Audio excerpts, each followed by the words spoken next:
In this video, I'm going to explain to you the many benefits of coffee, and I'll also provide some crucial reasons why you should be drinking coffee every single day. However, I wouldn't recommend consuming so much coffee that it leads to anxiety or causes your heart rate to increase significantly or completely disrupts your sleep cycle, making it impossible for you to get any rest at night. Instead, I would only suggest that you consume just 1 cup of coffee on a daily basis. Let's now move on to the specific reasons why I'm recommending that you drink coffee. Even though coffee does contain various chemicals and it also has caffeine, despite all of those facts, I'm still recommending that you drink coffee. Yes, exactly. These chemicals and specifically the caffeine they contain will begin to provide you with benefits. You might not have known this, but I'm going to explain it to you right now. Caffeine, you see, is a phytochemical. This means it isn't produced from any processed or artificial substance. Instead, it originates directly from specific plants, particular species that naturally produce caffeine.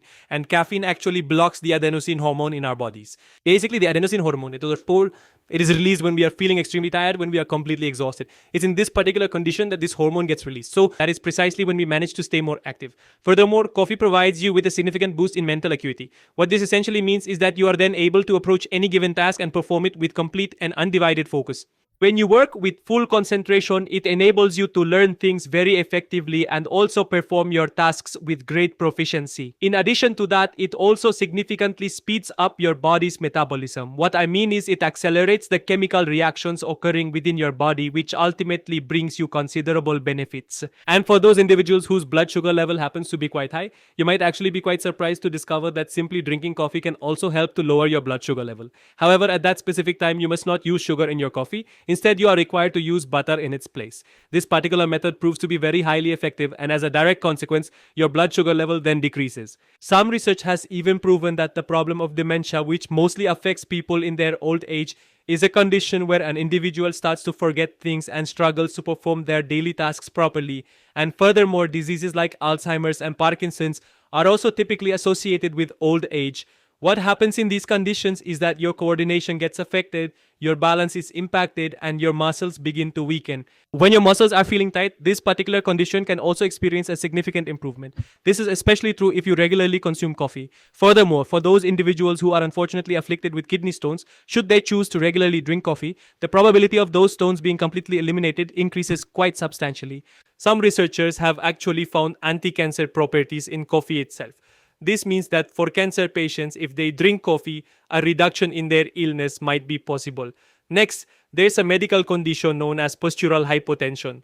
This is a problem that occurs when you stand up suddenly. For example, if you've been sitting in a chair for a long time and as soon as you stand up, you feel dizzy, you experience a darkening before your eyes. It feels as if the room or your office is spinning around and around, and most often in this particular condition, your blood pressure tends to drop. So consuming coffee can help alleviate this issue to a significant degree. However, this certainly does not imply that you should be drinking coffee morning, noon, and night. No, you only need to drink 1 cup of coffee throughout the entire day, and you absolutely must include milk in it. You must not use any sugar at all, because if you were to add sugar to this, then you certainly would not receive these specific benefits. So you really need to avoid sugar. Alright, you must add milk to it, and then you will truly gain all these advantages from it. Furthermore, if you're going to exercise or perhaps take a walk, pause, and right before you head out, you feel a sense of lethargy. You're feeling quite lazy, you just don't feel up to it at all. Pause. Alright, so in that particular situation, if you choose to drink some coffee, you'll become quite active, and then you'll be able to perform really well because you'll have a surge of energy within you and you can complete your walk very effectively. And in addition to this, you will also be able to perform your exercises very effectively. And if you drink coffee, it actually increases the acid levels in your stomach. And with this rise in acidity, you gain the significant advantage that your overall digestion becomes much, much better. This means that if you consume any food, that meal will be digested far more efficiently and quite rapidly. This in turn prevents you from feeling heavy or sluggish afterwards. So these were the key benefits of drinking coffee. If you are a coffee user, if you drink it, then you should certainly continue doing so. However, on a daily basis, you only need to consume 1 cup of coffee. And if you don't drink coffee and instead you consume tea or other beverages like juice, then it's better that you start drinking coffee. But the specific recommended coffee I mentioned, you must drink only 1 cup and you must not use any sugar in it. Alright? So you can prepare coffee this way and drink it on a daily basis. So please share this informative video with your loved ones so that they can also gain benefit from it. Do remember me in your prayers. I will meet you, God willing, in the next informative video.